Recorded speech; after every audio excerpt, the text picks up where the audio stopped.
आणि आता धारावीमधल्या तोडक कारवाई संदर्भातल्या बातम्या आपण पाहूया। धारावीमध्ये मशिदीचा अनधिकृत भाग तोडक कारवाईला 8 दिवसांची स्थगिती, कारवाईवर स्टे आणण्यासाठी कोर्टात जाणार, मुस्लिम बांधव प्रतिनिधींची माहिती, शांतता राखण्याचं आवाहन। अनधिकृत बांधकामाबाबत न्यायालयाचा निर्णय, पण ईद नंतर आम्हीच बांधकाम काढू अशी विनंती करण्यात आली होती। बीएमसीला लेखी दिलं, त्यानुसार कारवाई करण्यात आली। देवेंद्र फडणवीसांची माहिती। धारावीमध्ये लॉ अँड ऑर्डरची सिच्युएशन करून कोणी अडथळा निर्माण करेल तर ते योग्य होणार नाही।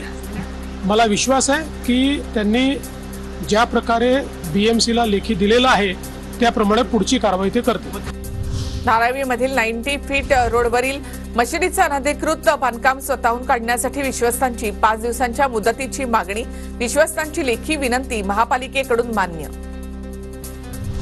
धारावी पोलीस स्टेशनमध्ये पोलीस पालिका अधिकारी आणि मुस्लिम समाजाच्या प्रतिनिधींसोबत वर्षा गायकवाड यांची चर्चा, पालिकेच्या गाड्यांना जाऊ देण्याची विनंती करण्यासोबतच शांतता राखण्याचंही आवाहन। राज्यामध्ये कायदा सुव्यवस्थेच्या बाबतीत गृह मंत्रालय फेल, भाजप सत्तेमध्ये असताना वाचाळवीरांची संख्या वाढली, सुप्रिया सुळे यांची टीका। धारावीमधील वादावर गृहमंत्र्यांनी लक्ष घातलं पाहिजे, शांततेच्या मार्गाने यावर मार्ग निघायला हवा। धारावीमधील तणावावर संजय राऊतांची प्रतिक्रिया। गृहमंत्र्यांनी लक्ष घातलं पाहिजे। काही प्रमुख लोक धारावीतले सर्वपक्षीय आयुक्तांना भेटलेले आहेत, नेत्यांना भेटतायत। शांतपणे मुंबईमध्ये यातले मार्ग निघावे लागतील।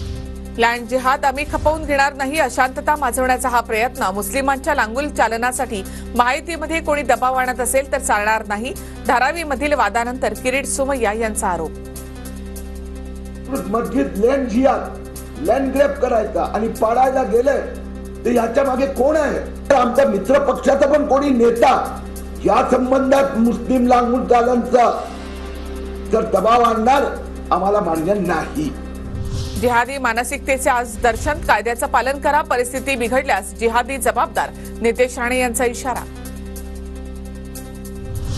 तर मशीद अनधिकृत जागी बांधता येत नाही, मशिदीचे कागदपत्र आहेत असा मला विश्वास, इम्तियाज जलील यांची प्रतिक्रिया।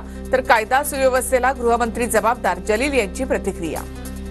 मशिदी कोणत्याही अनधिकृत जागावर बांधता येत नाही। जी मस्जिद धारावीमध्ये आहे त्याचं रितसर कागदपत्र आहे, परवानगी घेतलेली आहे, जे माहिती मला मिळालेली आहे।